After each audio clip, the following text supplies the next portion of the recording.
ಅಧಿಕಾರಿಗಳಿಗೆ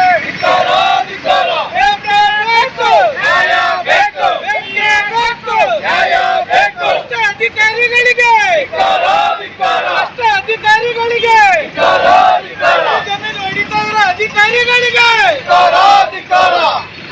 ಇವತ್ತು ಏನು ತಾಲೂಕು ಆಫೀಸಿನಲ್ಲಿ ಸುಮಾರು 250-300 ಕೋಟಿ ಹಗರಣವನ್ನ ಮಾಡಿದ್ದಾರೆ.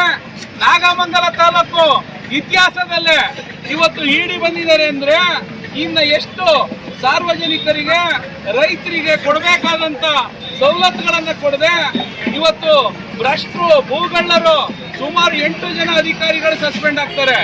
ಈ ಸರ್ಕಾರಿ ದಾಖಲೆಗಳನ್ನ ತಗೊಂಡೋಗಿ ಅವ್ರ ಮನೆಯಲ್ಲಿ ಹೆಂಗ್ ಬೇಕಂಗೆ ತಿದ್ದುಪಡಿ ಯಾರ್ಯಾರಿಗೆ ಬೇಕು ಅವ್ರಿಗೆ ತಿದ್ದುಪಡಿ ಮಾಡಿ ಇವತ್ತು ಸುಮಾರು 1000 ಕೋಟಿ ಹೆಚ್ಚು ಹಗರಣವನ್ನ ಮಾಡಿದ್ದಾರೆ. ಬಡವರಿಗೆ ಕೊಟ್ರೆ ಜಮೀನು ಅಂದ್ರೆ ಒಳ್ಳವರಿಗೆ ಕೊಡ್ತಾ ಇದೆ ಈ ಸರ್ಕಾರ.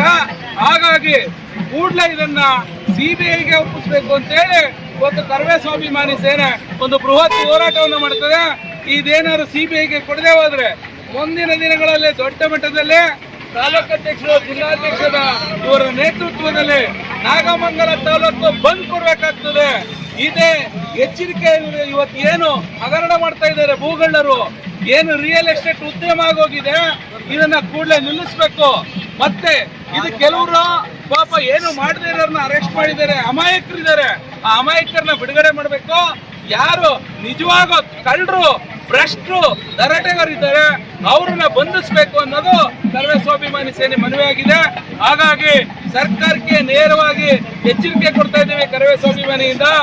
ಏನಿದು Nagamangala taluk mini Vidhana Soudha real estate ಉದ್ದಿಮೆಯಾಗಿ ಮಾರ್ಪಾಡಾಗಿದೆ.